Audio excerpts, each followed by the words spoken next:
Bueno, este es el grupo conformado por Adriana Cedeño y mi persona Jefferson Prado. Vamos a pasar a dar la exposición de diagramas de flujo a través de este video.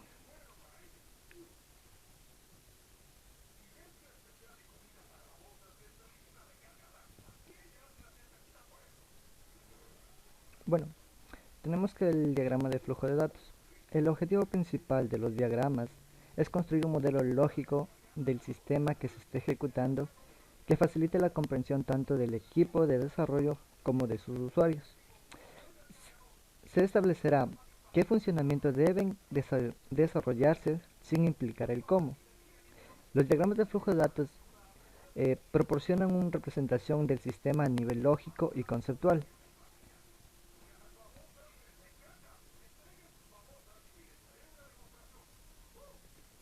Ya. Los diagramas del flujo de datos, los resultados del análisis deben ser gráficos, lógicos, precisos y breves, comprensibles, debidamente participando, bien documentados, nunca redundantes, no ambiguos. En los diagramas de flujo de datos no se debe modelizar procedimientos, puntos de inicio y de determinación de diagramas de flujo, de condiciones, tratamiento de errores poco relevantes. En los diagramas de flujo de datos también existen entidades externas, son las que se aportan o se complejan al diagrama principal.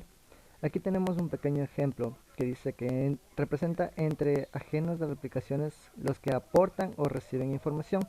Tenemos el gestionamiento de una biblioteca, que existe un usuario y extensión 2 que sería el encargado.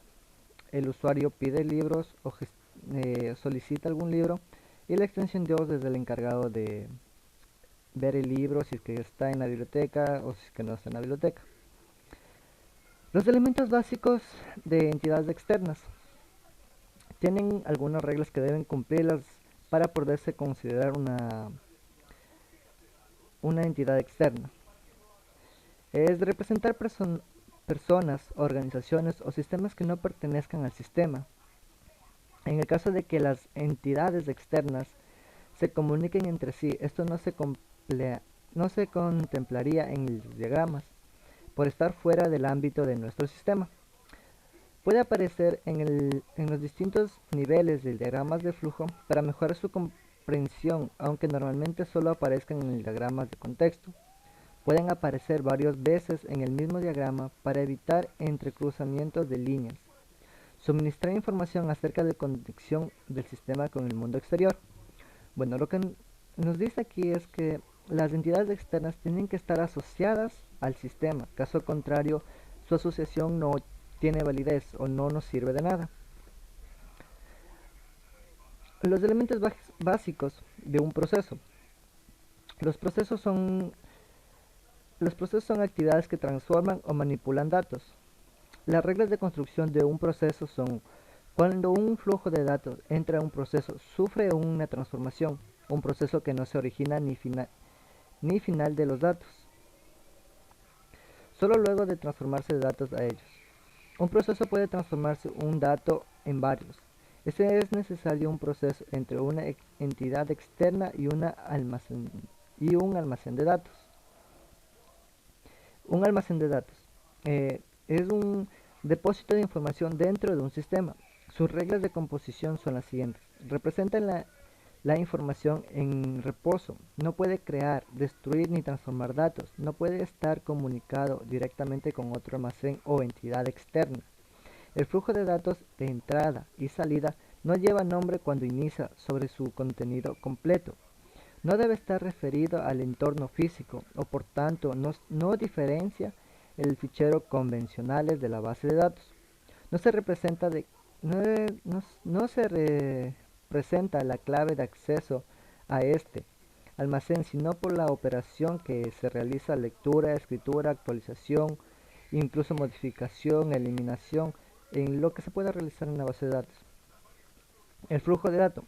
El flujo de datos nos dice que establece la comunicación entre procesos, almacena entidades externas, lleva la información necesaria para esos objetivos. Las reglas de construcción de un flujo de datos. El concepto de flujo de datos es similar al concepto de tubería, a través del cual fluye información de estructura conocidas. Los datos no pueden ser creados ni destruidos por un flujo de datos. Sirve para conectar el resto de las componentes de un diagrama de flujo de datos. No es un activador de procesos. Cuando un proceso almacena datos, la flecha de flujo de datos se indica con la dirección del almacén de datos. Ya la inversa si el proceso es el que lee datos en el almacén. Descomposición de la explosión por niveles. Los diagramas de flujo de datos se dividen en tres grandes niveles, que son el diagrama 0, nivel 1 y nivel 2. Pero en sí existen dos subniveles más.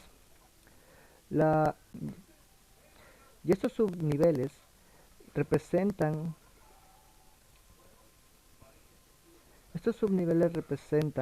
una forma más compleja o más exacta del diagrama de flujo de datos. El sistema debe contener un diagrama de contexto de primer nivel, varios diagramas de flujo en niveles intermedios y varios diagramas de flujo en el último nivel de detalle. Estos son los tres niveles que tiene un diagrama de flujo de datos: el intermedio, el primer nivel y el nivel de detalle. En cualquier momento nos podemos aparecer un proceso que no necesita descomposición y es lo que denominamos proceso primitivo, el PP. En ello se detallará la entrada y la salida que tengan, además de la descripción asociada que explica lo que se realiza. Aquí tenemos la construcción de los diagramas de flujo de datos. Se representan los diagramas de contexto. Representan los diagramas de flujo de datos de primer nivel, indicadores de distintos subsistemas funcionales en los que se descompone nuestro sistema.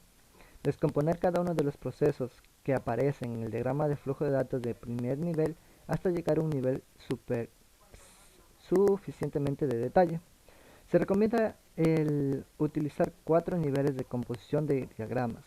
Los 4 diagramas son el diagrama de contexto, subsistemas, funcionamiento de cada subsistema, subfunción asociadas y procesos necesarios para el tratamiento de cada subsistema. Diagramas de contexto. El objetivo es realizar una declaración formal del dominio. Un solo proceso representa el área que se está estudiando. El contexto queda definido por el flujo de entrada y salida de las entidades externas. Las entidades externas han de aparecer en este nivel y no en ningún otro. Un gráfico que va a proporcionar el ámbito del proyecto objetivo del estudio. En él aparecerá todo aquello que necesite o envíe datos del o hacia el sistema de desarrollo.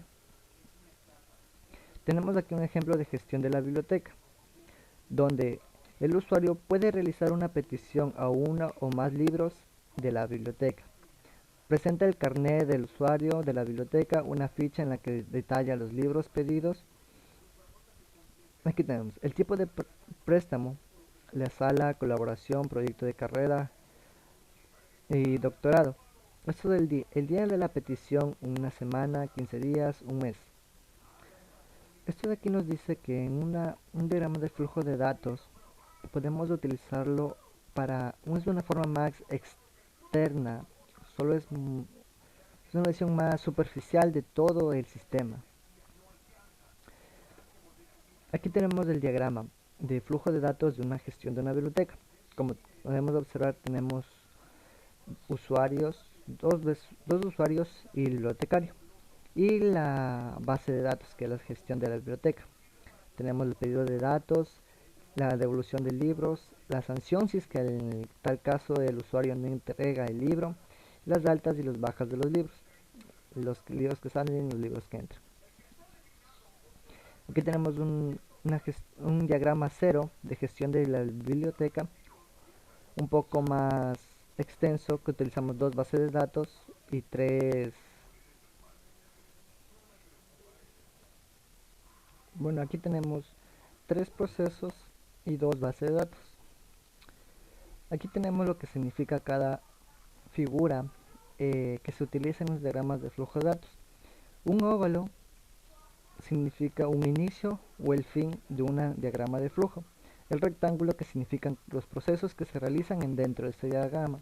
Tenemos el rombo, que son el toma de decisiones, el círculo, que son conectores, y los documentos, que es la salida de la información impresa, el conector de fuentes de página y las líneas de flujo. Bueno, con esto eh, cabe, cabe recalcar que los diagramas de flujo de datos son una forma más extracta de poder realizar un sistema y la más exacta al momento de realizarlo, ya que al tener una visión global de lo que va a ser el proyecto o que va a ser nuestro sistema, podemos irlo desarrollando poco a poco y por partes, sin que nos falte o tengamos alguna parte del sistema que no se utilice o que esté en vano ocupando espacio. Bueno, con esto es todo.